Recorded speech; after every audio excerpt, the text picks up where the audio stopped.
Aleloia. Mbola faly miarabanao amin'ny anaran'i Jesosy tompondray aho amin'izao alina mangina izao. Ry havana, raha nieno an'izany hira izany isika dia haintsika gasy rehetra izany hira izany. Ho anao izay kristianina zany. Na dia tsy kristianina koa ianao dia hainao koa izany hira izany angamba. Izany dia fahatsiarovana an Jesosy ilay nijaly tany Getsemane. Ry havana, nitondra ny fahotantsika ny Tompo. Nitondra ny hotantsika ny Tompo.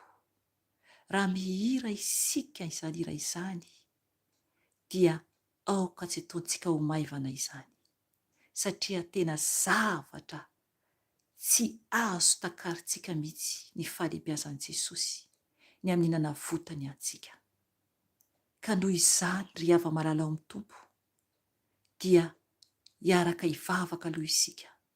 Satria isika tsiraray avy na iza na iza na iza dia tsy mendrika akory na dia hiantso anaran'i Jesosy ara. Tsisy mendrika isika olombelona. Tsisy mendrika.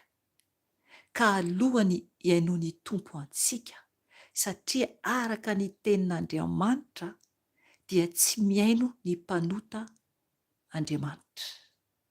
Isika rehetra dia mpanota avokoa ary mila isika mibebaka foana. Ka alohany hanombohantsika ny fotoana ny tenin'Andriamanitra omeny antsika toy ny ilay novakiko tamin'ny farany ao amin'ny Jaona 4:4 dia ho raisintsika anio ny tapany faharoa dia andohalika aloha isika hivavaka isika hibebaka eo anatin'Andriamanitra, satria tsy mendrika isika, ratsy isika, mpanota isika. Raha afaka mandohalika ianao dia oka ianao andohalika. Tsarofo tsara fa Jesosy mahita anao any, za tsy mahita anao. Izy no manatrika antsika tsiraray avy, ary ny anjelin'ny Tompo no eo anilantsika raha tena mivavaka amin'ny fotorotoro tokoa isika sy fanahy mangorakoraka, dia tsy ho ataon'Andriamanitra tsinotsinona izany, fa iainao antsika izy ary amalentsika izy raha tena vonona marina ianao hiaona amin'i Jesosy. Tena ahita ny fahalehibiazan'ny Tompo tokoa ianao raha tena mitady azy amin'ny fo marina tanteraka sy ny fanahy marina tanteraka. Hibebaka isika, angataka famelana ao anatrehan'i Jesosy, satria tsy mendrika isika. Angataka aminy isika mba hiainony antsika, ary mba omeny teny isika izay omeny Tompo antsika anio mba ampaherentsika. Ataovy ny vavakanao tompoko. Raha tsy afaka mandohalika moa ianao, ny Tompo no mahita. Fa raha afaka mandohalika kosa ianao dia afaka mandohalika ianao. Hivavaka isika tompoko. Jesosy Tompo, indreto izahay Jesosy, mivavaka eo anatrehanao Tompo, satria ianao no Andriamanitray. Ianao no mendrika andray ny voninahitra Jesosy, ka mangataka fonana aminao izay Jesosy, satria mpanota ratsy izay Jesosy. Zinona moa izay Tompo, nefa mbola namindranao fo. Nomenao ny tenanao teo ambony hazo fijaliana Jesosy. Ny ranao ny tete Jesosy io, ho anay tsiraray avy, zanak'olombelona. Jesosy mamindra fo aminay. Mangataka aminao ao Jesosy, sasao ny fahotako tsy ho hitanao Jesosy. Mamelay Jesosy ny amin'izay rehetra tsy nanome voninahitra anao. Mamelay Tompo ny amin'ny tsy famendrehako, satria mpanota ratsy izay zanak'olombelona, mpanota izay tsiraray avy Jesosy, ary ho avy ny fotoana hitsaranao anay eo anatrehan'ny seza fiandriananao Jesosy, ho toy ny vitsika ny fahalehibiazanay Jesosy eo anatrehanao. Ka raha sanatria tsy nankatoanao izahay, dia ny afobe no miandry anay. Tompo, Tompo, tsy mivazivazy aminay zanak'olombelona ianao Jesosy, fa izay afafinay ho ianao araka ny teninao no ho jinjainay. Ka mifona aminao ao Jesosy, mifona koa Jesosy ho an'ny olona tsiraray avy izay are izao video izao Jesosy. Tompo malala ka ianao Jesosy hiainy olonao. Ka ianao Jesosy amela ny olonao Jesosy, na iza izany, satria Andriamanitra tsara indrindra ianao, Andriamanitra lehibe indrindra ianao Jesosy.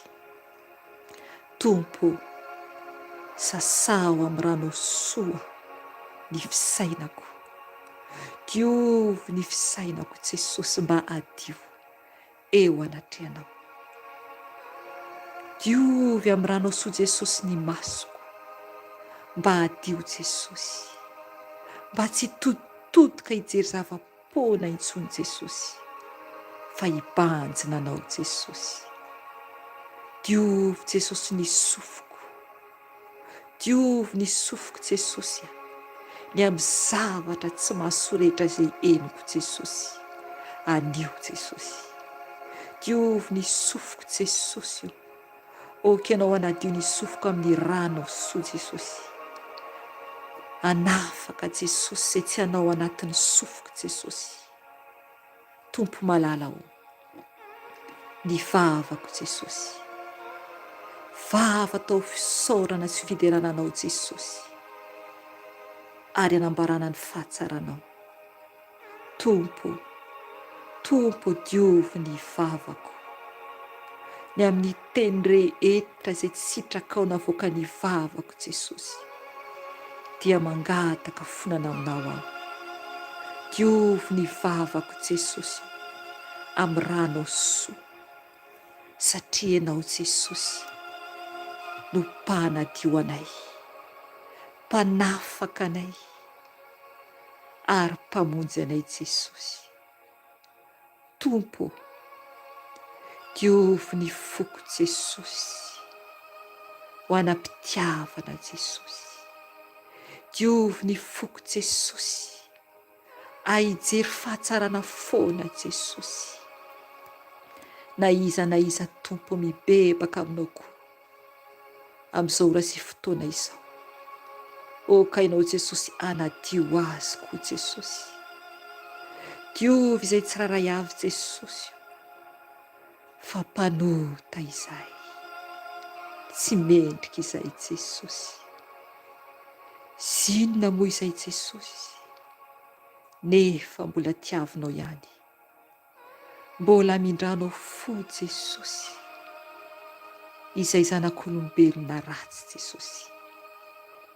Tompo malala ho, diovy ny tongotro, ny tanako, izay nandray zavatra tsy araka ny sitraponao Jesosy. Ny tanako dia diovy ny tanako Jesosy.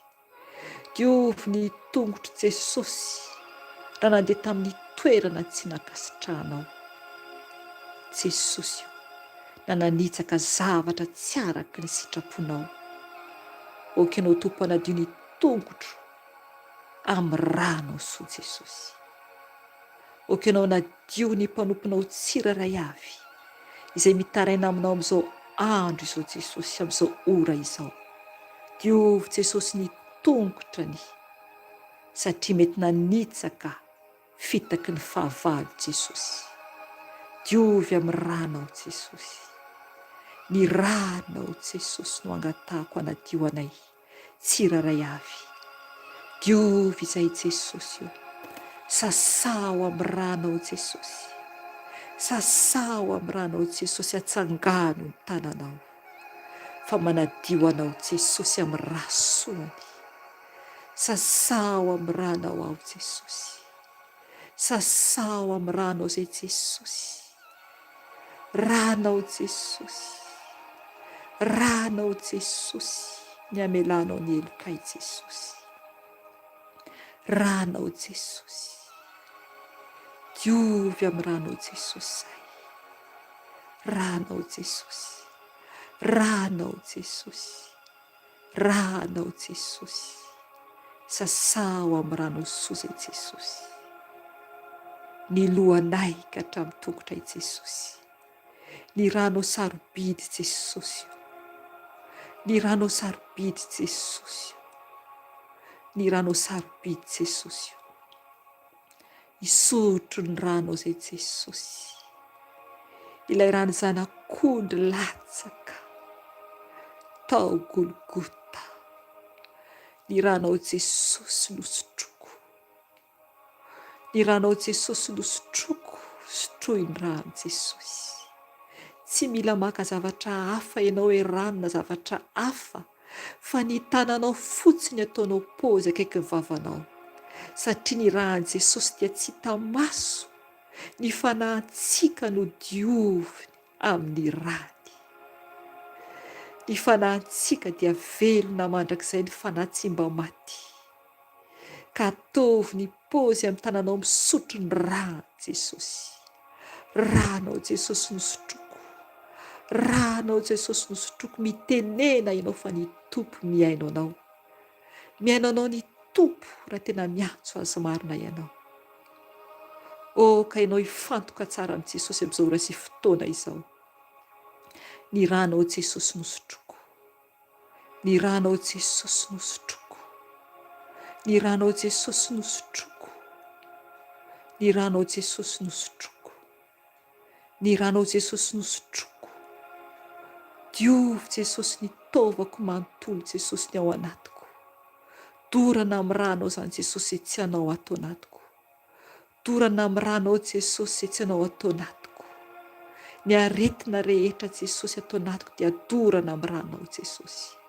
Ny ranao Jesosy nosotroko, ny ranao Jesosy nosotroko, ny ranao Jesosy nosotronay Jesosy, ny ranao Jesosy nosotronay Jesosy. Oka ianao no hanafaka Jesosy tsy anao anatin'ny vatanay.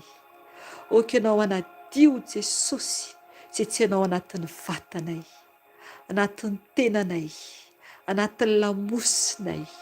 Ny vatanay mantolo-tompo ny ranao Jesosy nosotronay, ny ranao Jesosy nosotronay, ny ranao Jesosy, ranao Jesosy, ranao Jesosy, ranao Jesosy, ranao Jesosy no mandravarava ny blokazy rehetra amin'ny fiainanay Jesosy.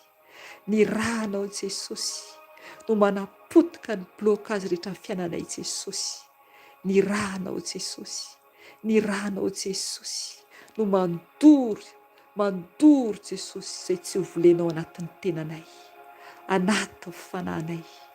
Ranao Jesosy, ranao Jesosy, ranao Jesosy, ranao Jesosy nosotronay, ranao Jesosy nosotronay, ranao Jesosy nosotronay. Mikoriana ao anatin'ny vavanay, ao anatin'ny tendanay, ao anatin'ny tovanay manontolo ny ranao Jesosy, ny ranao Jesosy, ny ranao Jesosy. Mandory Jesosy izay rehetra mandoto ny fisainanay, mandory Jesosy izay rehetra mandoto anatin'ny fonay, anatin'ny tenanay. Dorana amin'ny ranao Jesosy, levona amin'ny ranao sozany Jesosy. Sotranao Jesosy, sotranao Jesosy, sotranao Jesosy. Tompo malala ho, mangataka ny fanahy masinao, ny fanahy masinao Jesosy, mangataka ny fanahy masinao izay. Fanahy masinao midina eto aminay, midina eto aminay ianao fanahy masinao, midina amin'ny toerana misy anay tsiraray avy ianao fanahy masinao. Feno ianao izay fanahy masina, feno ianao izay fanahy masina, feno ianao izay fanahy masina, feno ianao izay fanahy masina, feno ianao izay fanahy masina, feno ianao izay fanahy masina. Satria ianao no ambara rehefa avy eo, ianao no ambara rehefa avy eo. Raiso ny kontrola fanahy masina, raiso ny kontrola amin'izao fotoana izao sy ora izao. Fanahy masina midina eto ianao fanahy masina, fanahy ny ray, fanahy ny fahazavan-tsaina, fanahy ny fahendrena, fanahy ny fahalalana, fanahy mpampianatro, fanahy ny tompo. Midina ianao, midina ianao. Feno ianao izay, feno ianao izay fanahy masina. Fa milanao izay amin'izao ora sy fotoana izao. Ianao no mandidy sy manapaka ny fiainanay, ianao no tompony tenanay. Fanahy masina, midira atao anatiko ianao, midira atao anatiko ianao, midira atao anatiko ianao fanahy masina. Feno ianao aho, feno ianao aho fanahy masina, feno ianao aho fanahy masina, feno ianao aho fanahy masina, feno ianao aho fanahy maso. Feno ianao aho, fanahy maso. Misaotra anao, misaotra anao. Jésus, Jésus. Eo amin'ny seza fiandriananao ianao. Eo amin'ny seza fiandriananao ianao. Miondrika mijery zanak'olombelona. Raha misy manao ny tsara, tsisy marina na dia ray akory, fa samy fampanota avokoa izy rehetra, ka tsy manana ny voninahitra fa amin'Andriamanitra. Tsisy manao ny marina na dia ray akory. Izay no mahatonga anareo tsy maintsy mibebaka foana. Tsy maintsy mibebaka foana isika, na andro na alina, na andro na alina. Kely sisa dia ho avy Jesosy. Kely sisa dia ho avy Jesosy. Kely sisa dia ho tonga ny farany. Kely sisa dia ho tonga ny farany. Efa neny ny trompetra. Jésus, Jésus. Efa aneny ny trompetra lanitra. Rehefa maneny ny trompetra dia hidy ny varavaranlanitra. Rehefa tafakatra izay nijoro tsara ihany. Fa ho maro no tavela ety ambonin'ny tany. Ho maro ny ho tavela ety ambonin'ny tany. Tahaka tamin'ny andro Noa, misy mbola miliba any amin'ny trano feno lanonana, any amin'ny trano fandihizana, any am-bara, misy ny mijangajanga, misy ny mangalatra amin'izany fotoana izany. Tara avokoa izay olona manao an'izany. Ny mpanompo sampy, ny mpifosafosa, ny mpanota rehetra, ny mpandaingana dia tsy ny bebaka aza dia tara, tara, vita. Midy ny varavaranlanitra. Tafiditra avokoa ny voavonjy, dia midy ny varavaranlanitra. Toy ny rindrina, toy ny rindrina tsy azo sokafana intsony. Tsisy marika akory, tsisy marika akory hoe nisokatra ny lanitra. Vitatreo, vitatreo.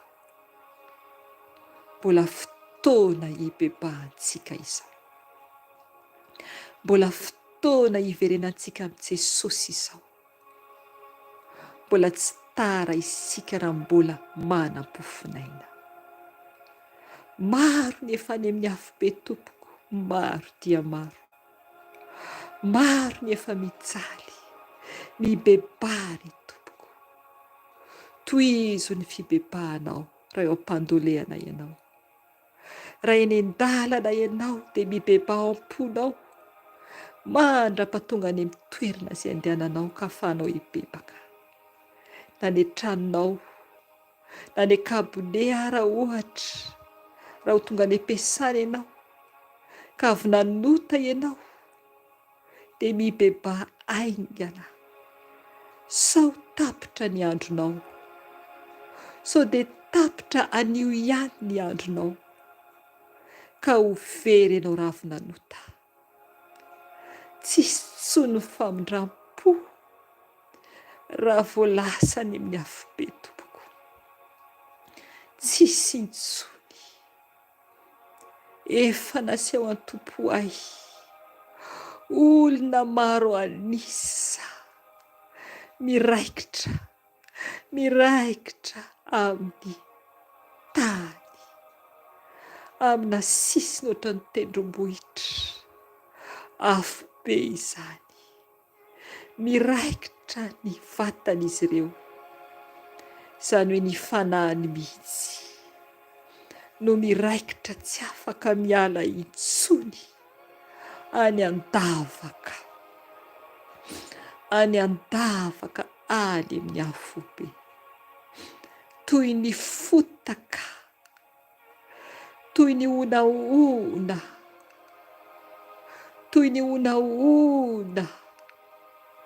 ny vatan'izy ireo miraikitra amin'ny sisiny ilay toy ny tendrombohitra tany fotsiny, fa an-davaka izany, anaty lavaka izany, tsisy volo intsony, tsisy ahafantarana azy intsony hoe lehilahy sa vehivavy. Ry havana, zava-doza ny afobe, zava-doza ny afobe, mbola miantso antsika Jesosy, mbola miantso antsika Jesosy, mibebaha ry tompoko.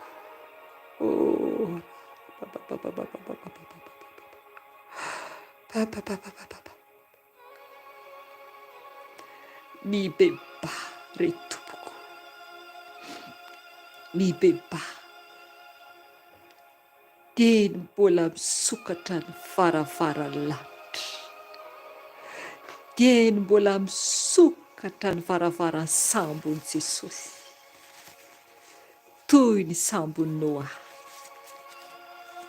Mibebaha ry tompoko, miangavy ianao aho, fa zava-doza ny any amin'ny afobe,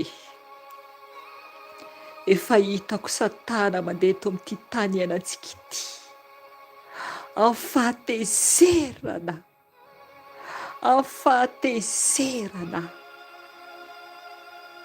manodidina azy dia toy ny afo mena sady mainty, tezitra mafy izy. Isika dia fahavalony isika zanak'Andriamanitra, ka dieny mbola manatsotra ny tanany amintsika Jesosy, dia aza lavina ry tompoko, aza lavina ry tompoko, fa isika ihany no maty antoka, isika ihany no maty antoka raha manosika ny famonjen'i Jesosy ho amintsika, raha manosika ny tanan'i Jesosy, isika dia ho maty antoka mandrakizay, satria ny afobe dia tsisy fiafarany.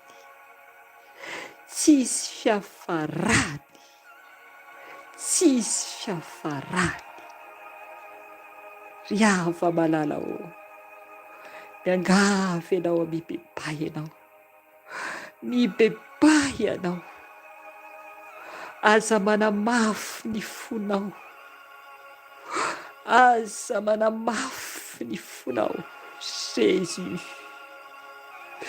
Jésus, eto ny fanahy masina amin'izao ora sy fotoana izao, miantso anao ny fanahin'ny Tompo, mapepaka anao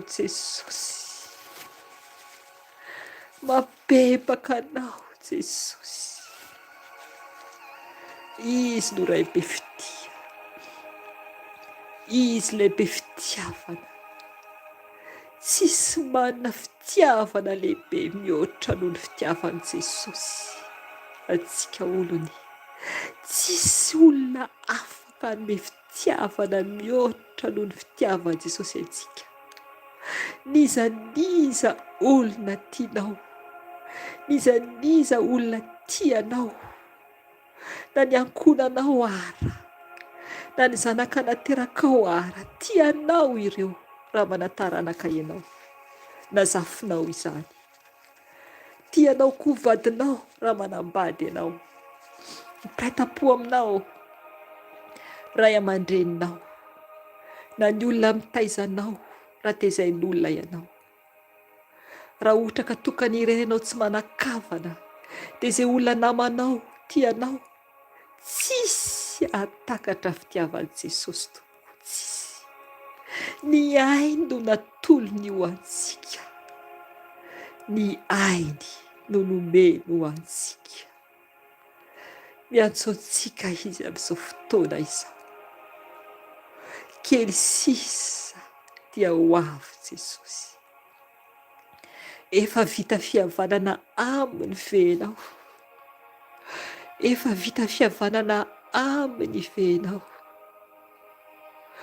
Miantso anao ny iray, modia ao ambala ry mpirenireny, modia ao ambala teny mbola misokatra ny varavaran'ny dada malala, teny mbola misokatra ny varavaran'ny dada malala.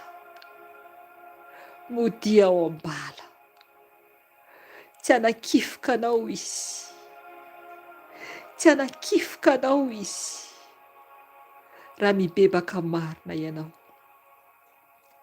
Amin'ny fotorotoro sy fanamangorakoraka, tsy ataony tsinotsinona izany, fa ho raisiny ianao, miverena aminy sao dia anenenanao.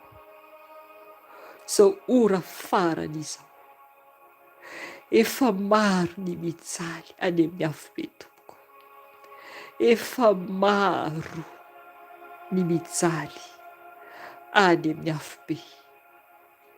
Isa segondra dia maro ny fanahy milatsakany, efa feno ny any, efa feno, fa isa-tana tsy mamindra fo, fa tiany maka antsika foana hamono antsika, fa Jesosy irery ihany no mpamindra fo. Miantso antsika, miantso antsika, miverena amin'ny Jesosy. Manaova divorce amin'ny Satana ianao, fa tsy asoanao ny mifikitra aminy. Misara amin'izao tontolo izao, fa tsy asoanao ity fiainana ity na kely akory ara. Tsy asoantsika ity ry hava malala ao amin'ny Tompo. Tia ny Tompo ianao, tia ny Tompo isika. Tsy zavatra asoantsika amin'ity tany ity. Any an-danitra ny fiadanana miandrentsika, any ny fiadanana miandrentsika, raha mankatoa an'i Jesosy isika. Fa tsy maintsy isika misaraka amin'izao tontolo izao. Aza mihaino olona intsony hitarika anao amin'ny fanaovan-dratsy, aza mihaino olona intsony hitarika anao amin'ny zavatra ratsy. Miverena amin'i Jesosy.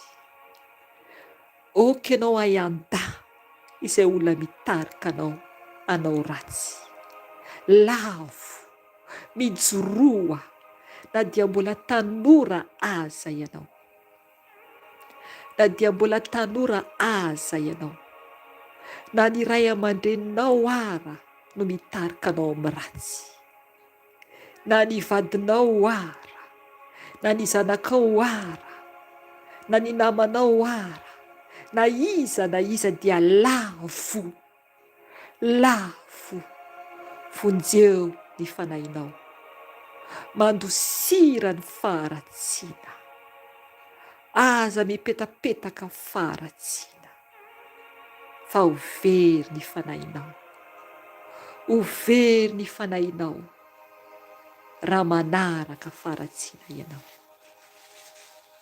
raha manaraka faharatsiana isika. ry havana tiantsika ny tompo, tiantsika ny tompo, hiakatra ho any an-danitra va ny fanahinao, sahidina ho any amin'ny afobe. O ka ianao ametraka fanontaniana, o ka ianao ametraka fanontaniana, ahoana ny toe-piainanao amin'izao ora sy fotoana izao. Mbola misy ny fotoana hibebahantsika tompoko, tiantsika Jesosy, tiantsika Jesosy. Sotra Jesosy io, sotra fanahy masina ny amin'ny nampibebahanao anay. Tsy mahay mibebaka tokoa izay fanahy masina, fa ianao no mametraka ny teny ao am-bavanay. Ianao no mametraka ny teny ao am-bavanay. Ka misaotra fanahy masina Jesosy io, na iza ny bebaka teo anatrehanao anio Jesosy, dia mamindra fo Jesosy aminay tsiraray avy. Jesosy malala ho, misaotra anao, manaja anao, misaotra Jesosy. Aleluia, amen. Ry havana, alohan'ny enontsika tenin'Andriamanitra ho fampaherezana antsika tsiraray avy, dia hiaino hira anankiray isika ampahery antsika. Io hira io dia hira ampieritreritra antsika ny amin'ny fiainantsika, ary koa hanomezantsika voninahitra an'Andriamanitra, satria Andriamanitra dia lehibe, lehibe Andriamanitra, ka tokony hoderaintsika foana, tokony ho asandrarantsika foana Andriamanitra. Aleluia. Afaka manaraka ianao raha ohatra ka hainao ilay hira.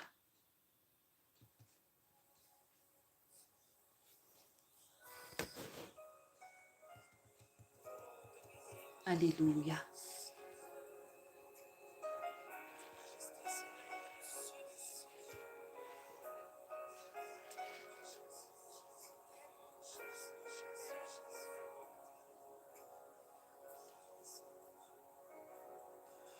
Ton nom est infini, mon grand. Afaka midera n'Andriamanitra ianao.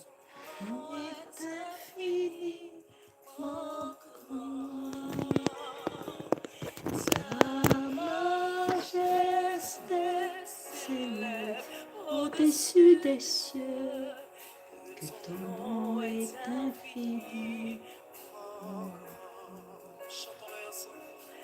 Ton nom est infini, mon grand. Que ton nom est infini, mon grand. Ta majesté s'élève au-dessus des cieux. Que ton nom est infini, mon grand. Voulons le déclarer encore haut et fort. Ton nom est infini, mon grand.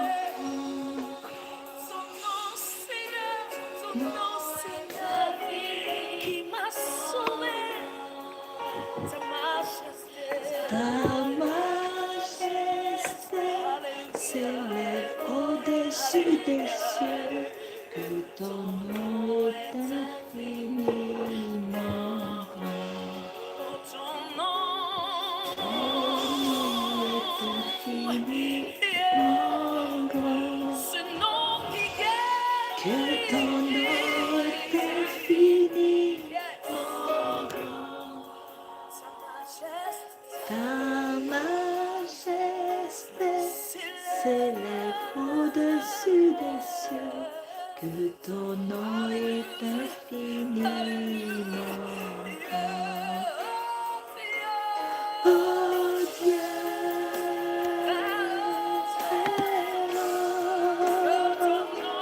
que ton nom est infiniment grand. Alléluia. Oh Dieu éternel,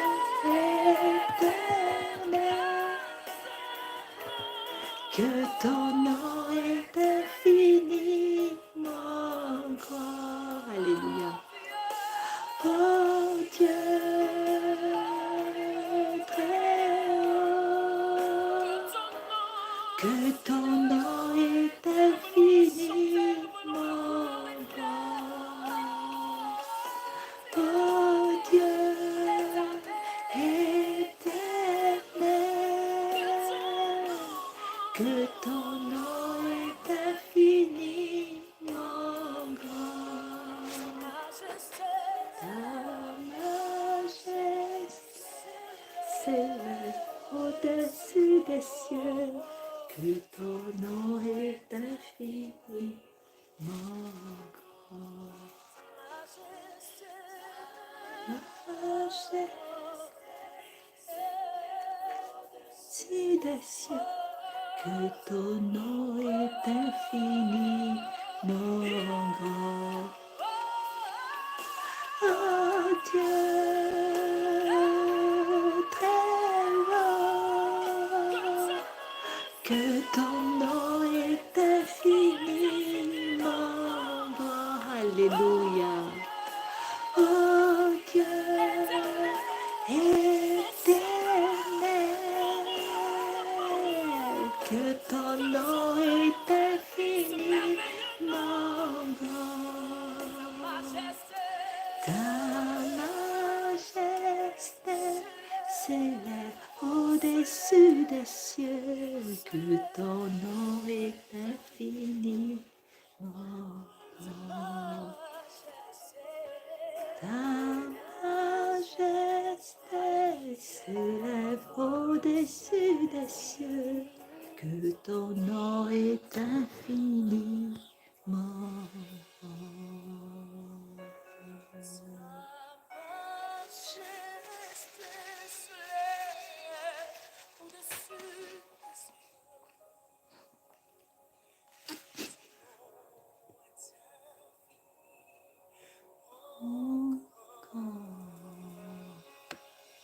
Alléluia, alléluia. Sotran Jesosy tsika dia raha azy ny Andriamanitra antsika dia Andriamanitra lehibe ary tsy azo refesina, tsy azo refesina. Andriamanitra be voninahitra, Andriamanitra lehibe indrindra, Andriamanitra tsy takatra heverina. Ny Andriamanitra antsika lehibe indrindra, ny Andriamanitra antsika tsisy toa azy, tsisy toa azy. Izy irery ihany no Andriamanitra tokony ho tompontsika. Amen. Ry havana, ny tenin'Andriamanitra izay nonontsika tamin'ny farany dia tao amin'ny Jaona 4:10. Io Jaona 4:10 io no nenontsika tamin'ny farany izany ny teny izay nomeny tompo antsika. Dia ny teny hoe hotohizako ny tapany amin'ny manaraka zany dia horaisintsika zany anio ny tapany manaraka. Dia horaisintsika ny ten'Andriamanitra ho vakiantsika. Jaona 4:10 manomboka eo amin'ny 5:15 sotsika ka hatramin'ny faran'izany hatramin'ny 5:30. Dia ho vakiantsika ny teny amin'ny anaran'i Jesosy Tompo. Raha tia ahy ianareo dia hitandrina ny didiko, ary izao angataka amin'ny iray, ary izy hanome anareo mpananatra hafa mba ho eo aminareo mandrakizay. Dia ny fanahy ny fahamarinana izay tsy hainy izao tontolo izao raisina, satria tsy hitany na fantany, fa ianareo no mahafantatra azy, satria mitoetra eo aminareo izy ary ho ao anatinareo. Tsy hamelanareo hokamboty aho, ankaty aminareo aho. Vetivety foana dia tsy ahita ahy intsony izao tontolo izao, fa ianareo no ahita ahy, satria velona aho dia ho velona koa ianareo. Amin'izany andro izany dia ho fantatrareo fa izao ao amin'ny raiko, ary ianareo dia ato amiko, ary izao ao aminareo.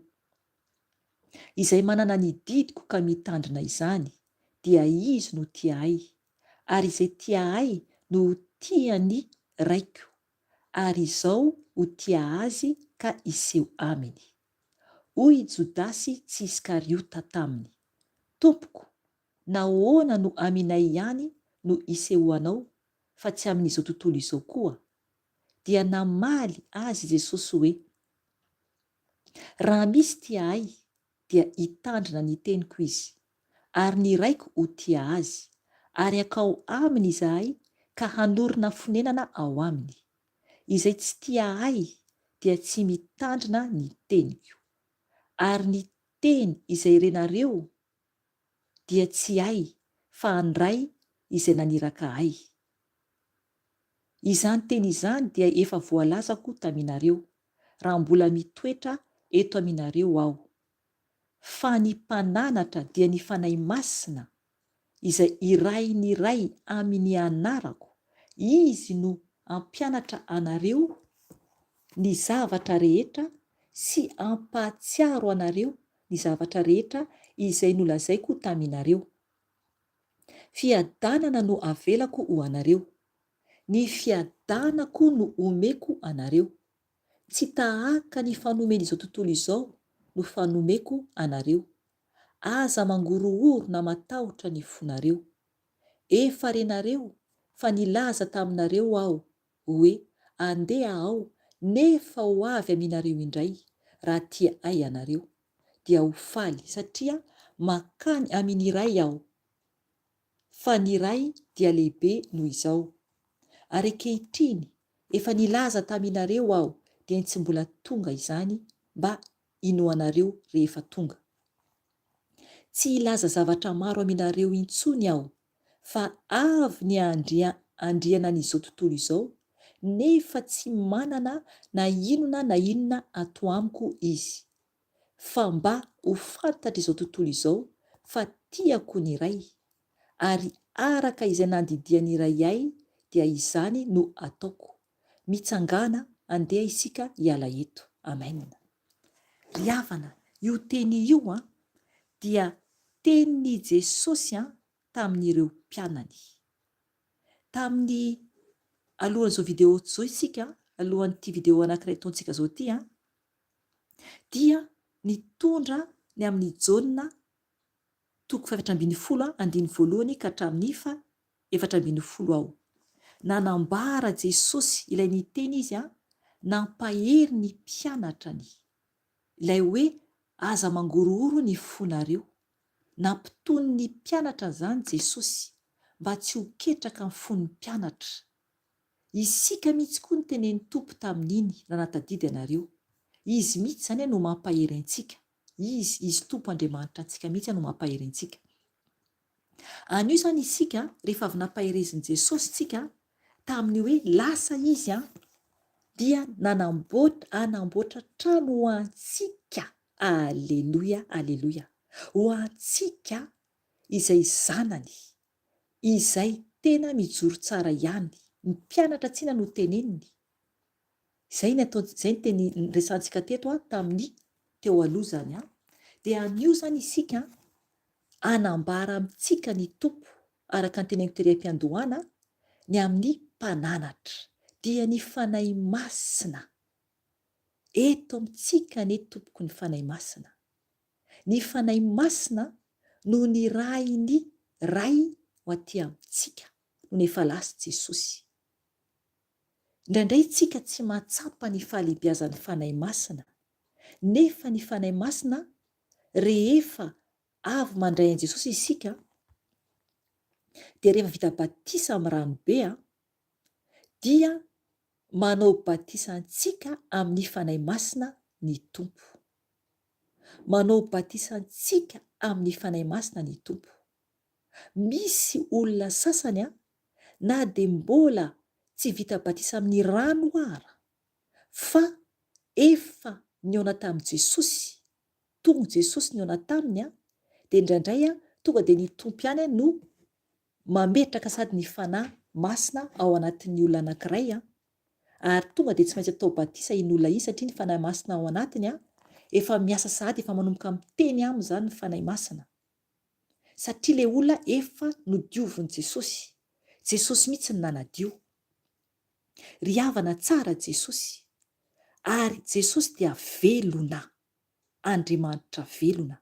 Ary afaka isika mahita ny tompo. Afaka isika mahita ny fanahy masina. Afaka. Rehefa tena anaty finoana feno finoana isika, dia mahita ny fanahy masina isika. Raha mbola tsy vita batisa izany ny olona ray dia efa maresahady ny feo an'ny fanahy masina indraindray mananatra, miteny. Fa mbola tsy tena tafatoetra ao aminy izany. Fa mila atao batisa amin'ny rano be aloha. Tsy maintsy tahaka ny Jesosy ato amin'ny bokiny Matio 4:4. Tsy maintsy atao batisa aloha amin'ny rano be. Matio 4:3 azafady. Dia afaka koa ianao manohy afaka manohy koa ianao mamaky ny 4:4. Tsy maintsy atao batisa amin'ny rano be mihitsy aloha. Dia eo zay vao afaka ndray mametraka ny fanahiny ao anatintsika. Aleloia. Misy amin'ny fiangonana sasany tsy mahay momba ny amin'ny hoe mametraka fanahy masina. Zavatra nanjo ahy izany, any ny témoignage, mety efa hainao angambany ho anao izay maheno. Noho ny vita batisa tamin'ny rano najoboka izany tamin'ny fahatanorako. Tamin'izay ako vao 19 taona tamin'izay.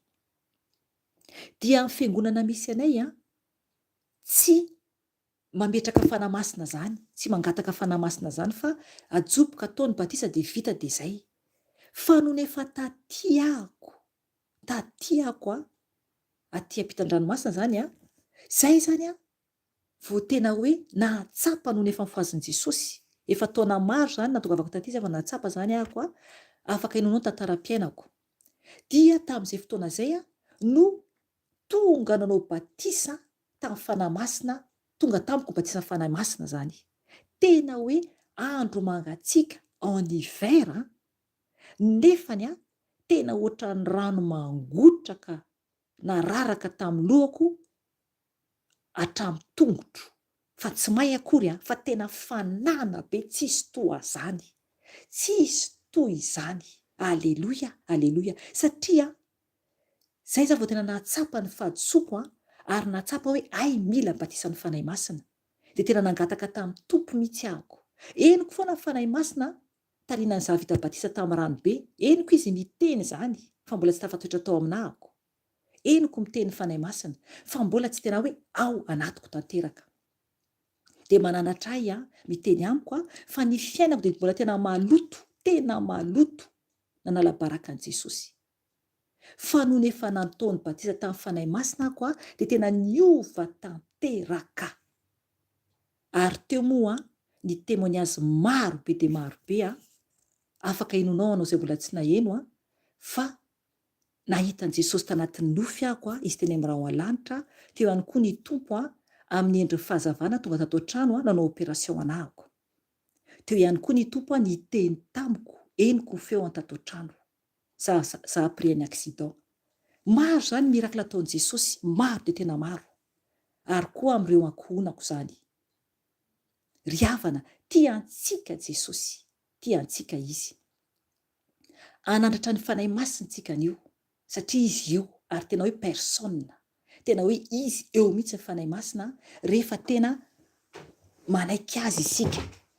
Ho raisitsika le teny izay vakiantsika teo. Dia ny fanahy masina no hanazava.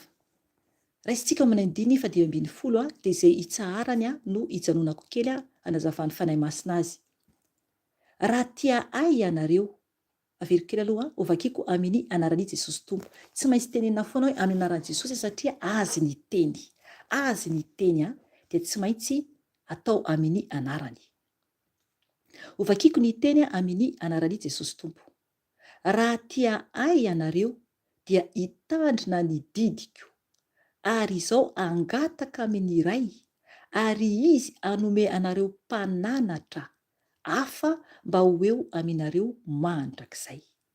Eto zany ny tompo dia miteny amin'ireo mpianany, ary miteny amintsika koa satria tsika koa mpianatra Jesosy. Miteny zany ny tompo eto hoe raha tia Jesosy isika tsiraray avy, raha tia Jesosy isika, dia mila isika mitandrina ny didiny. Mitandrina ny didiny. Tsy maintsy zany isika mankatoa an Jesosy. Ohatra antsika tamintsika zazakely nanaiky izay baiko ny ray aman-drenitsika. Tamintsika mbola kely dia miteny ny ray aman-drenitsika hoe zao atao, zao atao, zao atao, dia ataontsika. Ohatr'izay tia ny tompo ho tanteraka amintsika. Izay ny tompo vao afaka hikarakara antsika. Izay misy Andriamanitra. Raha tsy namela ny fiainako manontolo teo anatrehany ahako dia tsy nahita voninahitry Jesosy. Na hatramin'ny fahazazana ary efa misy mirakla betsaka tamin'ny fiainako. Dia amin'ny tsy finoana moa zany ny ao an-trano, satria tsy fanomezan-tsiny zany. Mitantara tao an-trano aho dia tsy mino ny maro. Dia tsy fanomezan-tsiny zany. Mety misy koa ianao mitovy mety mahita fahitany ianao, ary mety efa vangin'ny tompo mihitsy ianao fa tsy mino anao ny ray aman-dreninao na ny mpiray-tam-po aminao. Tsy manino zany. Tsy manino zany fa mila ianao manatona mpanompon'Andriamanitra izay mino ny asehon'ny tompo aminao. Nefa mpanompon'Andriamanitra atokisana koa fa indraindray misy mpamitaka. Mila mitandrina zany tsika tompoko, mila mitandrina isika. Dia hatramin'ny fahazazako dia efa misy mirakla ataon'ny tompo amiko, fa tsy tsapako. Fa noho ny efa taty aho araka teneniko tariana ny batisa ny fanahy masina, teo amin'izay ny tompo nanomboka tena hoe mirakla, tena hoe zavatra hitako mivaingana zany. Aleloia, voninahitra ho an'i Jesosy. Ho tonga aminao koa anie izany. Isika zany aza mieritreritra mihitsy hoe izy nohatr'izany fa za tsy ohatr'izany. Tsy atompoko. Isika rehetra izay forony tanan'Andriamanitra dia tian'Andriamanitra ampisehoan'ny voninahiny. Fa miandry antsika fotsiny ny tompo isokafa ilay fanahintsika, ilay masom-panahintsika ao anatintsika mba hahafahany asa amintsika. Satria antsika ny tranon'Andriamanitra, tempolin'Andriamanitra isika raha manaiky. Fa matoa ny tompo tsy afaka mipetraka ao anatintsika dia mbola ilay ota izay no manjaka ao anatintsika. Satria araka ny tenen'ny teram-piandohana fa tsy miaino ny mpanota Andriamanitra. Amen. Ho toiza koa ny tenin'Andriamanitra. Eto ny tenin'ny tompo dia ny teny izy hoe raha tia ay ianareo dia hitandrina ny didiko. Ary izao angataka amin'ny iray, ary izy hanome anareo mpananatra hafa mba ho eo aminareo mandrakizay. Amen. Mandrakizay zany ny fanahy masina ny eo amintsika. Mandrakizay ny mpananatra dia ny dikany ihany koa hoe mpanampy, ary koa hoe mpampahery na mpisolo vava. Izy no miteny amin'ny alalantsika koa. Rehefa miasa ny fanahy masina. Tsapanao angamba ny teo. Raha ohatra ianao mbola tsy mahafantatra tsara tena hoe momba ny asa fanahy masina. Ny teny ny fanahy masina teo. Tsy zavatra zany hoe omaniko mihitsy, fa izy no mandray ny kontrola rehetra satria ny fotoana nanekeko anao ny asan'ny tompo. Nanolotra ny tenako ao an' Jesosy dia izy foana no miasa. Tsy afaka manday vavakio rehefa hiteny ny fanahy masina. Indraindray tsy zakan'ny olona fa na izara sadaikatra satria tsy za no te hiteny an'izay teny izay, fa ny fanahy masina no miteny. Ary ilay izy zavatra marina, zavatra miafina ary asehony, zavatra miafina fiainan'olona asehony ary voateny eo amason'le olona na amin'ny telefona zany na fasafasy. Ry havana, tsara ny tompo, tsara ny tompo ary fanahy masina dia velona tahaka an' Jesosy. Amen.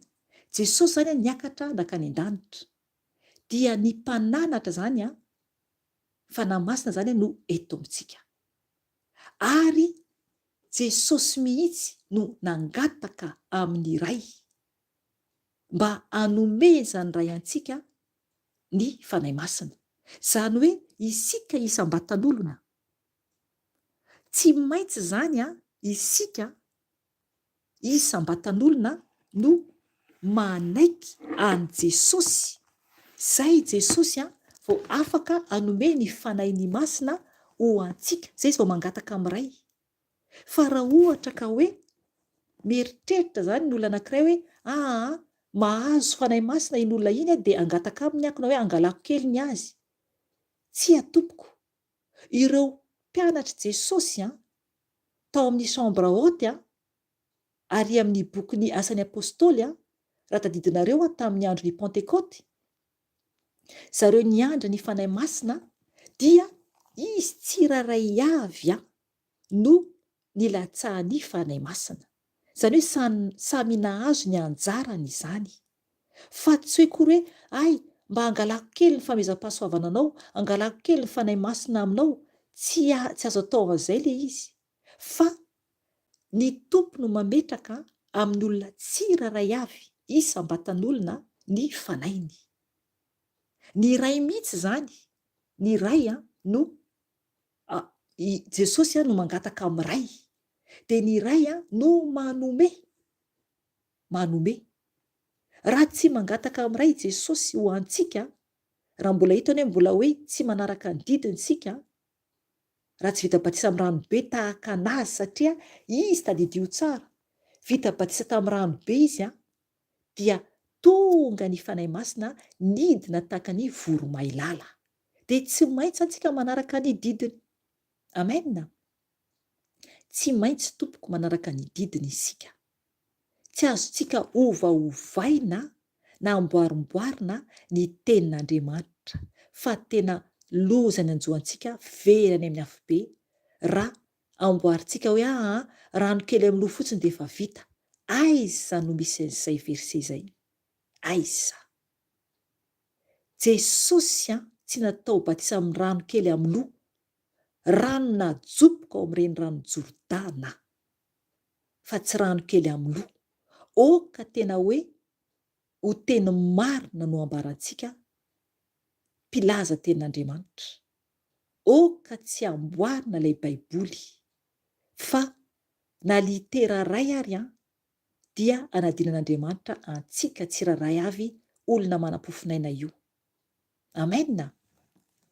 Toizantsika ny teny 5:1. Dia ny fanahiny fahamarinana izay tsy hainy izao tontolo izao raisina, satria tsy hitany na fantany, fa ianareo no mahafantatra azy, satria mitoetra eo aminareo izy ary ho ao anatinareo. Amen. Zay zany no nangatahan' Jesosy amin'ny ray mba omeny antsika. Aleloia. Izay le hoe mpananatra, ny fanahiny fahamarinana hoy ny tompo. Izy no miresaka amin'ny mpianatra eto. Ny fanahiny fahamarinana no tonga eo amintsika, ary isika ihany, fa tsy izao tontolo izao, mazava tsara ny tenin'Andriamanitra. Izany hoe raha mbola tsy ao amin'i Jesosy ny olona anankiray dia tsy ahazo mihitsy ny fanahy masina, araka ny teneniko teo. Tsy ahazo mihitsy ny fanahiny iray, fa tsy maintsy Jesosy mihitsy no mangataka amin'ny ray ho an'olona anankiray. Ambarany tsara tamin'ny mpianany fa tsy hainy izao tontolo izao raisina, satria tsy fantany, tsy hitany na fantany. tsy mahafantatra ny fanahy masina izao tontolo izao. Izany hoe ny olona mbola milona ao anatin'ny fahalotoana sy ny faharatsiana zany. Izay le hoe izao tontolo izao. Raha mbola tsy manaraka tsara an' Jesosy raha mbola mandika ny lalàn'ny tompo dia mbola tsy ny fanahany iray izay ao anatin'ny olona anankiray. Mila zany isika tena hoe manaraka tsara an' Jesosy. Amen. Toy izantsika ny ten'Andriamanitra. Andininy fa 70. Tsy amelanareo kamboty aho, akaty aminareo aho. Vetivety foana dia tsy ahita intsony izao tontolo izao, fa ianareo no ahita ahy. Satria velona aho dia ho velona koa ianareo. Aleloia. Toy izako ihany amin'izany andro izany dia ho fantatrareo fa izaho ao amin'ny raiko, ary ianareo dia ato amiko, ary izaho ao aminareo. Aleloia, aleloia. Tiako be verse io hatramin'le 21 satria tena hoe ny zavatra mahagaga mihitsy no nampahafantarin'ny tompo ahy tamin'io. Vakiako hatrio amin'ny 9:20. Izay manana ny didiko ka mitandrina izany dia izy no tia ahy, ary izay tia ahy no ho tia ny raiko, ary izao ho tia azy ka iseho aminy. Amen. Aleloia, zay le izy. Ilay hoe iseho aminy, io verse io tena mahafaly ny foko foana satria efa nahita fahazavan'ny tompo aho. Dia tena hoe rehefa tena manaraka ny didiny marina, isika mankatoa azy tena hoe mankatoa azy tanteraka zany, tsy hoe amin'ny hoe tapany ihany, fa tena hoe mankatoa 100%. Dia tena tanteraka tokoa amintsika io, tena mahita azy, tena hoe miseho amintsika ny tompo araka n'io teny io mihitsy. Teny iray dia tsy mba mandainga, fa tena marina tanteraka ny tenin'Andriamanitra, marina ary masina, ary tena hoe tsisy kianina mihitsy ny tenin'Andriamanitra, fa tena tanteraka araka ny teniny, ary tena tsy mamela antsika ho kamboty ny tompo, fa mankaty aminareo aho izy. Vetivety foana dia tsy ahita intsony izao tontolo izao. Tena izany mihitsy. Raha mbola olona ao anatin'ny ota dia tsy mahita mirakla, tsy mahita ninina mihitsy, fa rehefa tena ao amin'ny tompo isika dia tena mahatsapa antsika hoe velona Jesosy satria miseho amintsika izy, ary mampanofy antsika izy, miteny amintsika izy, mamaly vavaka antsika izy. Ilay fanahy masina dia Jesosy ihany ary Andriamanitra. Satria raha neny tsara isika teo dia manambara tsara ny fanahy masina hoe, hoy ny ten'Andriamanitra eto hoe, manambara tsara Jesosy hoe, fa ianareo no mahafantatra azy satria mitoetra eo aminareo izy ary ho ao anatinareo. 9:17 zany io. Zany hoe mitoetra eo amintsika zany ny fanahy masina, ary hoy ny teny tompo hoe, ary ho ao anatinareo. Ao anatsika zany ny fanahy masina. Dia mbola miteny ihany koa ny tompo, hitantsika tsara eo amin'ny 9:20 hoe, amin'izany andro izany dia ho fantatrareo fa izaho ao amin'ny raiko, ary ianareo dia ato amiko, ary izaho ao aminareo. Hitanareo zany, Jesosy fanahy masina ao anatintsika, ary Jesosy miteny eto hoe ny ray hoy izy hoe amin'izany andro izany dia ho fantatrareo fa izaho ao amin'ny raiko. Izany hoe Jesosy ao amin'ny ray, izy ilay ray, ary isika ao amin'ny Jesosy, ary izy ao amintsika i Jesosy. Mazava tsara mihitsy ny teniny ary ianareo dia ato amiko, ary izaho ao aminareo. Aleloia, aleloia. Tsara Jesosy. Ary miteny izy hoe, izay manana ny didiko, manana ny didiny aloha zany voalohany ka mitandrina izany, mila mitandrina zany dia izy no tia ahy. Izay le hoe fitiavana an'Andriamanitra. fitiavana an'Andriamanitra amin'ny fanajantsika anazy. Ary izay tia ahy no tiany iraiko, ary izao dia tia azy ka iseho aminy. Amen. Eny ry havana, tena miseho amintsika ny Tompo. Tsara ny Tompo, tsara ny Tompo. Toizantsika ny tenin'ny Tompo. 2:20. Hoy Jodasy tsy Iskariota taminy: Tompoko, nahoana no aminay ihany no isehonao, fa tsy amin'izao tontolo izao koa?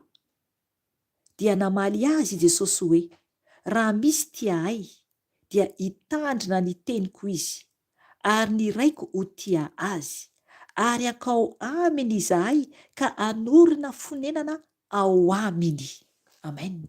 Tanareo zany, eto Jesosy mbola manambara ihany koa fa ny ray ao anatintsika. Mila zany isika tia azy. Ny fitiavana azy no tena tsindrian'i Jesosy eto. Izany hoe raha misy olona tiantsika, dia inona ny ataontsika voalohany? Manaja ny olona iny. Manao izay tsy mampalahelo an'iny olona iny.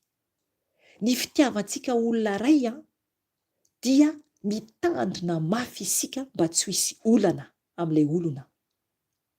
Na vadintsika io, na zanakatsika io, na olona manodidina antsika io, nizaniza izay olona tiantsika dia mitandrina isika mba tsy hatafotohina an'ilay olona, mba tsy hampalahelo an'ilay olona. Dia tokony ho izay no ataontsika amin'ny Jesosy. Tokony ho izay no ataontsika amin'ny Jesosy.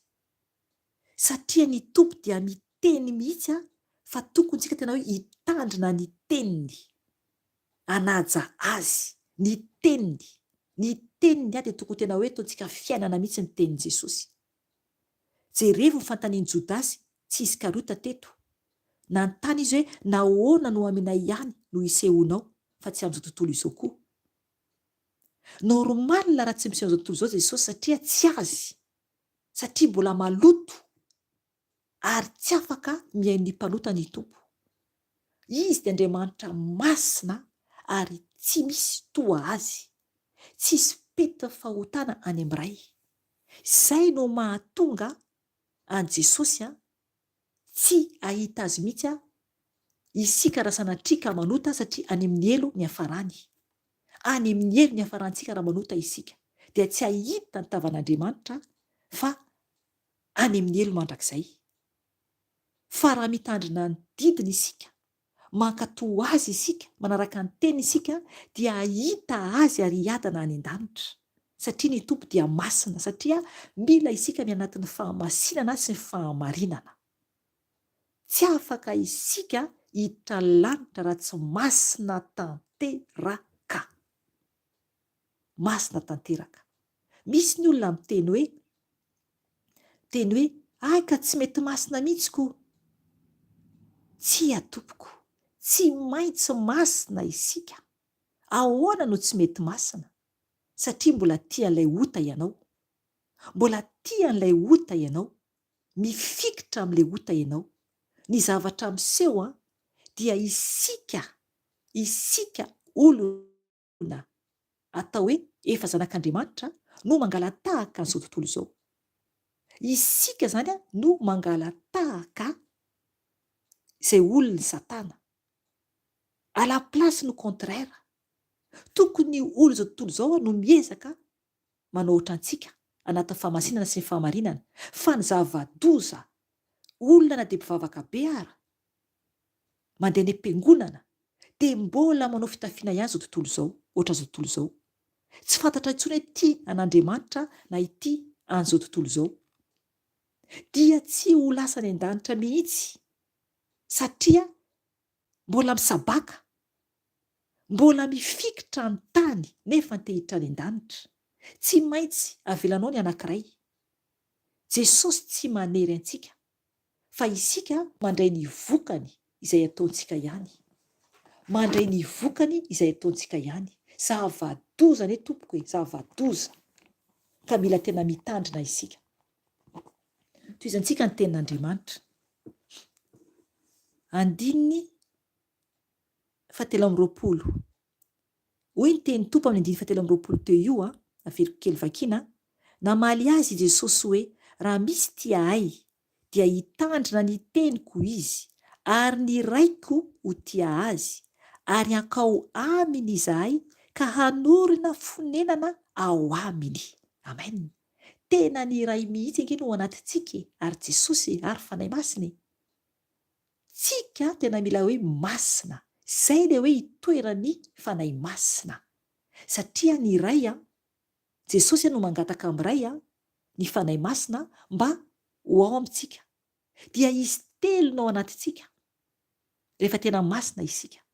Izay no mahatonga antsika mankahala ota. Raha tonga amin'ny tanjona tena hoe mankahala ota ianao, tsy te hierika ota intsony dia mifalia. Mifalia fa efa ao anatinao izay Jesosy. Efa ao anatinao izay ny fanahy masina. Ao anatinao izay ny ray. Fa raha mbola hoe mbola tianao zavatra ray tiana ray fotsiny ara, ohatra hoe miteny ratsy, ohatra mbola tianao ohatra miteny ratsy, na zavatra teny ratsy fotsiny ary dia mbola any Satana izay ianao. Satria any amin'ny Apokalipsy dia manambara ny tenin'Andriamanitra fa ny anarany dia misy anarana fitenenan-dratsy. Riavana, zavadozany, kely fotsiny dia efa mahavery antsika any amin'ny elo. Ka mila tena mitandrina mafy dia mafy isika. Amen. Toy izany antsika ny tenin'Andriamanitra. Eo amin'ny 4:20 izao isika. Izay tsy tia ahy dia tsy mitandrina ny teniko, ary ny teny izay renareo dia tsy ahy fa aniray izay naniraka ahy. Amen. Mazava tsara ny teny Tompo. Izay tsy tian' Jesosy izany dia tsy mitandrina ny teniny. Misy ny olona miteny hoe tian' Jesosy nefany tsy manaraka ny baikon'i Jesosy. Anio dia mazava tsara aminao izany tompoko. Fa raha miteny ianao hoe tian' Jesosy nefa izay tianao ihany no tianao atao sy mbola ataonao dia amin'ny Jesosy dia hoe tsy tia azy izany ianao. Mila izany isika tena hoe mampiseho ny fitiavantsika ny Tompo.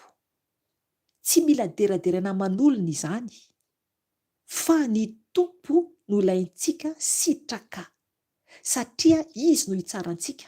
Na ny fiainantsika ao an-trano ara, na ny fiainantsika any ivelany, na iza naiza misy antsika dia tokony tsy hiova mihitsy rehefa ao amin'i Jesosy isika. Tokony tena hoe toetra mendrika foana na ivelany na anatiny. Satria ny tompony no mijery antsika sy ny anjely. Fa raha ohatra ka hoe ny alahady ihany ohatra hoe ny andro fivavahanao, iny ihany ianao ohatra ny hoe manao masina be, dia ny alatsinainy efa miova. Raha ohatra ka vavaka ny asabotsy ianao dia iny ihany ianao no masina be, fa zoma dia efa hafahafa aloha ny zoma. Dia raha ohatra vavaka zoma ianao dia ohatr'izay ihany koa. Tsy ho tafiditra ny lanitra tompoko raha manao vazivazy ny Tompo. Mila mitandrina isika. Mila tena mitandrina mafy dia mafy.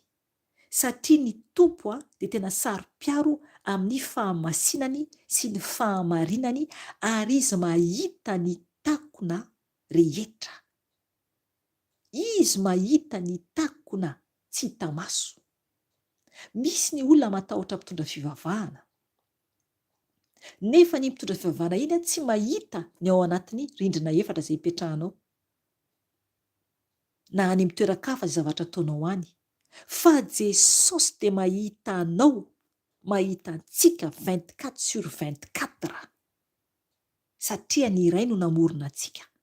Izy no mahalala ny momba antsika tsiraray avy ary hita tsara daholo ny momba antsika tsiraray avy. Tsy afaka miala isika, tsy afaka miala isika tompoko. Na kely ary, tsy afaka miala isika. Izay no mahatonga antsika tokony hitandrina. Tokony tena mitandrina mafy dia mafy isika. Toy izany antsika ny tenin'Andriamanitra. 5:20. Izany teny izany dia efa voalazako taminareo raha mbola mitoetra eto aminareo aho. fa ny mpananatra dia ny fanahy masina izay iray ny iray amin'ny anarako. Izy no ampianatra anareo ny zavatra rehetra sy ampatsiaro anareo ny zavatra rehetra izay nolazaiko taminareo. Amen.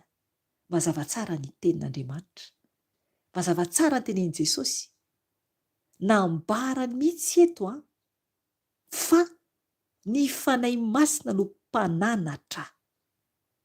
Izy no iray ny iray hoe ty amintsika zany ny fanahy masina. Ary io fanahy masina io izy no ampianatra antsika. Izy no mampianatra zao.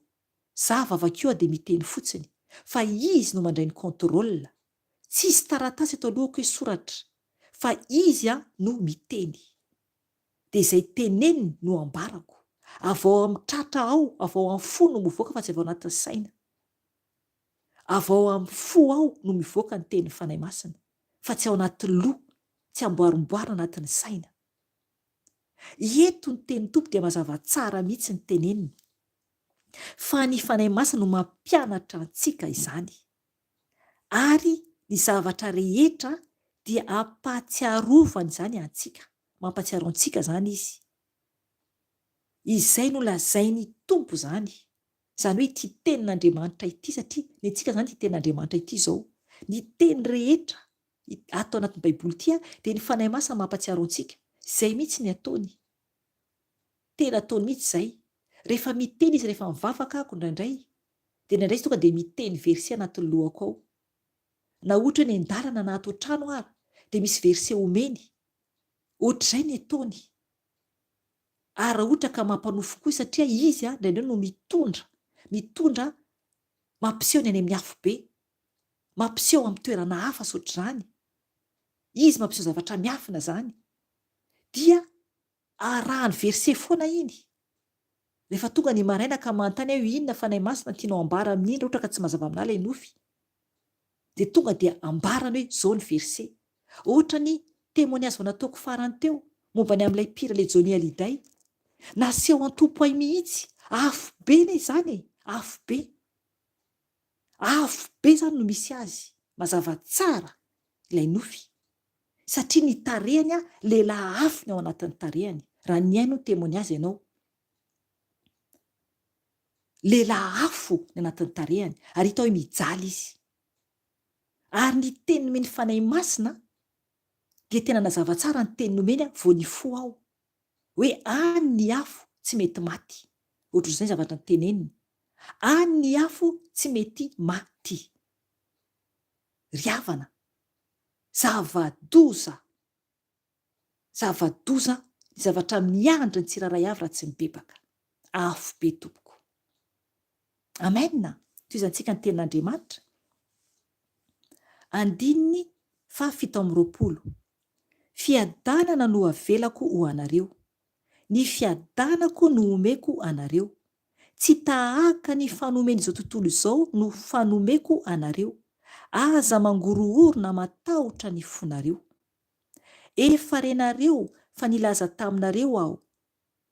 Fa laza taminareo aho hoe andeha aho nefa ho avy aminareo indray. Raha tia ahy anareo dia ho faly satria makany amin'ny iray aho. Fa ny iray dia lehibe noho izao. Ary ankehitriny efa nilaza taminareo aho, dia eny tsy mbola tonga izany mba inoanareo rehefa tonga. Amen. Eto zany ny tompo dia miteny izy fa anome ny fiadanany. Fiadanany tompo no omeny antsika. Tsika zany tsy fiadanana zao tontolo izao akory. Tsy hoe akory hoe manan-karena be tsika vola makarena. Tsy any mihitsy ilay fiadanana. Na azotsika zao tontolo izao ty nananantsika raha zavatra rehetra, tsy izay ilay fiadanana. Fa ny fiadanany tompo. Fiadanany lanitra zany no omeny antsika. Lehibe ao anatin'ny fontsika hiandry ny fampiakarany antsika. Zay ilay fiadanana. Etsika tsy ahita fiadanana ambony tany ity. Fa ilay fiadanana ao anatin'ny fontsika ao. Dia Jesosy ilay mipetraka ao sy fanahy masina io ny fiadanana. ho alan'olona rehetra isika ary betsaka ny kritika antsika, fa tsy maninona zany. Mila itsika mahazaka, ny tompo mampazaka antsika, miala amintsika ny olona satria hafahafa isika, tsy tahaka ny teo aloha intsony. Tompoko, mara zany. Raha vao misaraka amin'izao tontolo izao isika manao divorce dia hitsoahan'ny olona, tsy maninona zany. Za tena sambatra mihitsy ny foko satria tsy latsaka intsony anatin'ny fahotana. Io le mandosira ny fahotana zany. Rehefa ohatra isika tsy manaraka tson'ny olona amin'ny ataon'ny olona, dia ialan'ny olona isika. Rehefa eo isika ka mbola manota le olona, dia tsy manaiky tsika hanao izay tian'izareo atao, dia tsy fahalemitsika ny olona. Tsy maninona zany fa misara amin'ny ratsy. Misara amin'ny ratsy, misaora an' Jesosy amin'ny zavatra rehetra. Satria miaro antsika izy. Miaro antsika izy. Io le mandosira, miala lavitra mihitsy ny zavatra ratsy. Ary ny nofintsika dia mila vonoina foana zany ny nofintsika. Rehefa maty ny nofintsika dia fanahintsika ny velona. Ny filana rehetra dia adorana amin'ny rahan'i Jesosy. Tena hoe maty zany ny tena hoe filan'ny nofo. Ny filan'ny nofo no vonoina zany no tiako ambara. Dorana amin'ny rahan'i Jesosy dia tena velona ny fanahintsika. Tsy mahatsiaro eritreretra hota zany intsony ianao raha ohatra ka mandoro amin'ny rahan'i Jesosy ny filan'ny nofo rehetra. Amen. Raha tsy mahafantatra an'izany ianao dia afaka anao manomboka manao an'izay. Rahan'i Jesosy hoe dorana amin'ny rahan'i Jesosy ny filana rehetra, dorana amin'ny rahan'i Jesosy ny fakapana rehetra. Tena may doran'i Jesosy, tena hoe maty mihitsy ny filan'ny nofontsika io. Fa ny fanahy foana ny mahery. Tsy zavatra mataitra anao intsony. Tsy misy zavatra mataitra anao intsony. Amen. Voninahitra ho an'i Jesosy. Eto dia ny fiadanan'ny tompo no omeny antsika, avelany amintsika. Mazava tsara ny teniny. Tsy tahaka ny fanomezao tontolo izao izy. Izay le teneniko. Tsy zavatra tontolo izao mihitsy nomeny tompo antsika. Fa ny fiadanany nomeny antsika. Fa hozy izy ny tompo hozy izy hoe averokely fiadanana no avelako ho anareo. Ny fiadanako no omeko anareo. Tsy tahaka ny fanomezao tontolo izao no fanomeko anareo. Aza mangorohorona matahotra ny fonareo. Efa renareo fa nilaza taminareo aho hoe handeha aho, nefa ho avy aminareo indray. Raha tia ahy ianareo dia ho faly, satria makany amin'ny iray aho, fa ny iray dia lehibe noho izao. Ary ankehitriny efa nilaza taminareo aho, dia tsy mbola tonga izany mba hinoanareo rehefa tonga. Amen. Eto zany ny tompo miteny fa raha tian'i Jesosy isika ka rehefa miveriny Jesosy dia ho faly isika. Rehefa miveriny Jesosy dia ho faly isika, satria hiakatra isika ho any an-danitra. Fa ny olona tsy tian'i Jesosy, izany hoe tsy manaja azy, mieritreritra hoe tia azy fa tsy manaja azy, dia ny olona ihany koa izay tsy tian'i Jesosy, rehefa ho avy Jesosy dia tsy ho faly izy ireo, fa hitomany ary tena ho feno alahelo tanteraka ary ho feno fanenenana tanteraka. Mialatsia fa nainkatsitako nainkatsiaziko tsara le fitenena momba le hoe fanenenana. Tena hoe ho feno fanenenana amin'ny tsy niverenana tamin'i Jesosy. Ry havana, satria zavatra iseho dia izao. Eto amin'ny 9:30 ny tompo no miteny hatramin'ny 1:30 farany vakiantsika ny teny.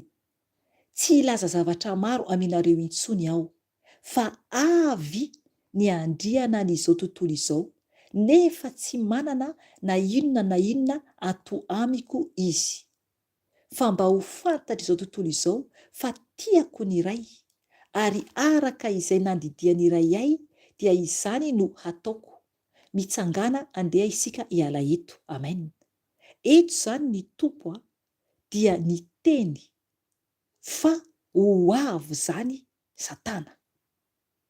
Izy ilay andriana izao tontolo izao. Izy ho avy izy aka ny plasy rehefa lasa zanak' Jesosy any an-danitra. Aleloia, aleloia. Mila isika mijoro tsara tompoko. Fa ho avy ny antikristy. Izy no itoeran'ny Satana. Ho avy izy. Ary efa tonga izy dia zavadozana izy io. Efa misy témoignage zany afaka henonao raha mbola tsy niheno ianao. Zavadoza no iseho eto amin'ity tany ity. Tsy manana na inona ato amiko izy hoy Jesosy. Tsisy fandraisany Jesosy mihitsy amin'ny zavatra ratsy. Zay no mahatonga azy miteny eo ambony hoe raha tia ahy ianareo dia ho faly. Fa ny olona tsy tia ny tompo zany dia tena hitomany ary zavadozany anjo azy. Satria izay tia an Jesosy ka nanara-dia tsara an Jesosy, mankatoa an Jesosy dia hiakatra any an-danitra fa ho avy ny fotoana hialantsika eto amin'ity tany ity. Fa ody any amin'ny raintsika isika. Raha majoro tsara hatramin'ny farany. Vita ny fahoriana ety dia intsika lasa any an-danitra. Oka isika samy mijoro tsara daholy mba ho tafiditra any an-danitra. Mba ho tafiditra any an-danitra. Mba ho tafiakatra. Aleloia, aleloia. Tiantsika ny tompo. Tiantsika ny tompo. 1:telopolo farany ho vakiako. Fa mba ho fantatra izao tontolo izao fa tiako ny iray. Ary araka izay nandidiany iray ahy dia izany no ataoko. Mitsangana andeha isika hiala ety. Amen. Eto Jesosy dia miteny amintsika fa izy dia nanaraka ny nandidiany iray azy. Izy dia nakatoa an'Andriamanitra. Nakatoa an'Andriamanitra. Azafady, vita ny asany. Vita ny asany. Nentsika ve tompoko? Vita, sa mbola tsy vita. Efa miasa ho an Jesosy ve isika tompoko? Efa nanolo-tena ho an Jesosy ve isika tompoko? Aoka ametraka fantaniana amin'ny fiainanao ianao. So de hoe kristiana ahako. Efa manana Jesosy ahako. Efa vita batisa ahako. Fa tsy mila manao ny inona intsony fa vovonjy ahako dia hipetraka dia hanohy ny fiainako. Dia hiaino fotsiny tenin'Andriamanitra dia hanao soa dia vita. Tsy atompoko. Ambara ao amin'ny olona izay nataon'ny tompo taminao. Ka mba hanamboatra ny tranonao amin'izay ianao ho hisy ny ovantanao any an-danitra. Mila isika manana ny tranontsika any an-danitra tompoko. Mila isika manamboatra ny tranontsika mba ovantantsika any an-danitra. Raha tsy izany dia tavela ety isika. Tavela ety isika raha tsy manao ninina eo anatrehan Jesosy. Satria ho avy izy hitondra ny valisoa araka ny teniny. Ho avy izy hitondra ny valisoa ho antsika tsiraray avy. Izany hoe olona navita asa. Olona navita ny hazakazaka no ho hitan Jesosy omeny ny valisoa. Fa raha ohatra isika ka tsy nanao na inona dia tsy afaka mihitsy Jesosy hanome valisoa antsika. Tsy afaka izy hanome valisoa antsika. Raha ohatra isika ka tsy mankatoa an Jesosy. Raha ohatra isika ka tsy manao izay sitraky Jesosy. Ry hava malala ao amin'ny tompo. Tiantsika ny tompo. tiantsika izy ary miantso antsika hiverina aminy, anao ny asany, ankatoa azy, anaja azy ary hibebaka eo anatrehany. Mbola maro ny asa, na dia ny olona manodidina anao fotsiny ara, anambaranao an Jesosy raha efa zanak'Andriamanitra ianao, dia efa mahafaly ny tompo izany. Aza tia tena ka hoe voavonjy dia tsy hizara amin'ny hafa, mampalahelo zany, tena mampalahelo zany. Kely sisa dia ho avy Jesosy, kely sisa dia ho avy Jesosy. So tonga avy any Jesosy ka mahita anao matory. Mila mifoha isika tompoko, mila mifoha isika mba ho tafiditra any an-danitra, satria tiantsika neny tompo, mamy nene isika ka tiany isika ho voavonjy. Ry havana, izay nenio, oka isika eritreritra tsara, andinika izay teny rehetra tonga teto anio, nampaherezan'ny tompo antsika, nampaherezan'ny fanahy masina antsika, satria izy araka ny teny teo no ao anatitsika. Raha efa ao amin'i Jesosy ianao, ho anao izay mbola tsy ao amin'i Jesosy kosa, dia oka ianao tsy hangataka andro intsony. Raisy Jesosy ho tompo sy ho mpamonjy ny fiainanao, satria ho avy ny farany, ho avy ny farany.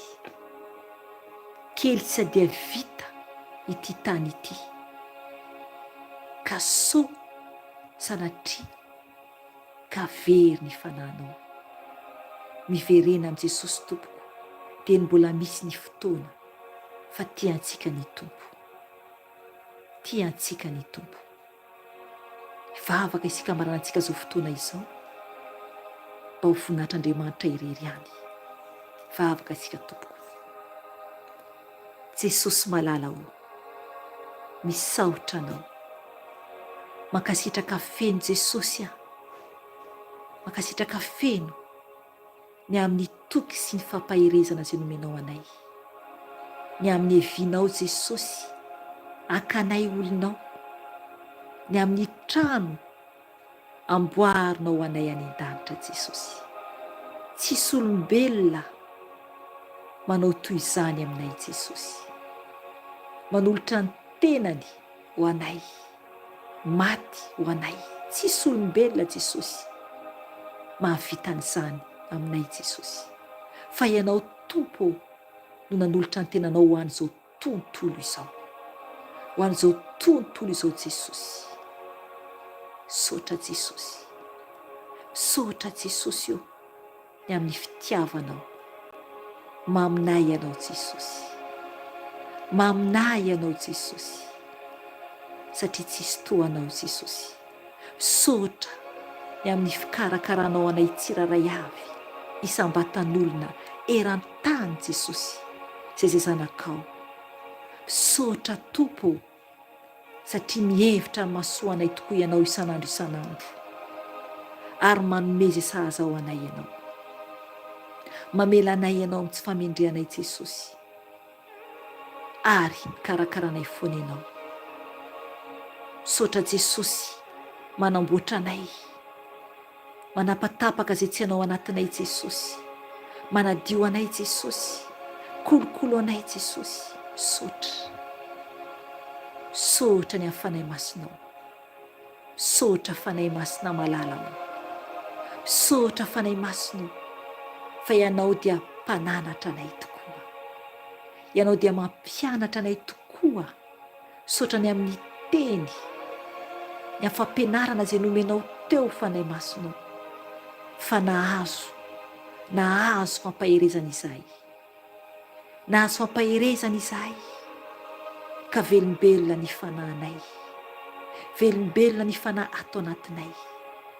Sotra fanahy malala ho, tsara indrindra ianao, fanahy be fitiavana, fanahy fampaherezana, fanahy ny fahendrena,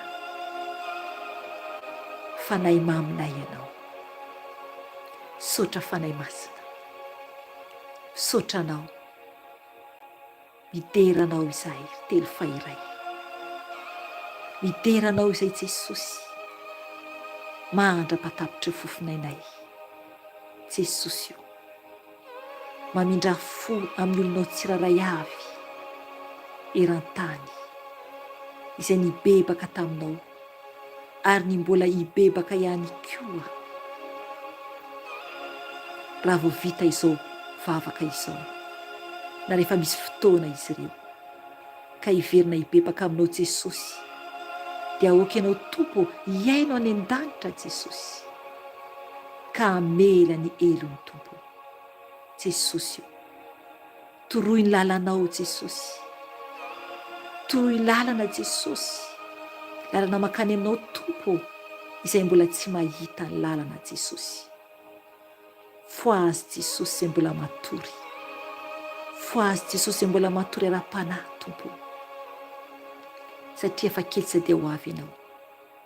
Mankasitraka Jesosy malala, mankasitraka feno ny amin'ny fitiavanao, misotranao ny amin'ny fofinaina mbola nampindraminao anay, satria maro nefa tsy tratra intsony izao fotoana izao. Sotranao Jesosy malala, sotranao, sotranao lehibe dia lehibe izay, manaja anao, manome voninahitra anao, manondroka ny lohanay eo anatrezeza fiandriananao izay. Sotra Tompo, voninahitra ho anao hatramin'ny taloha indrindra sy ankehitriny ary mandrakizay dory. Alleluia, amen.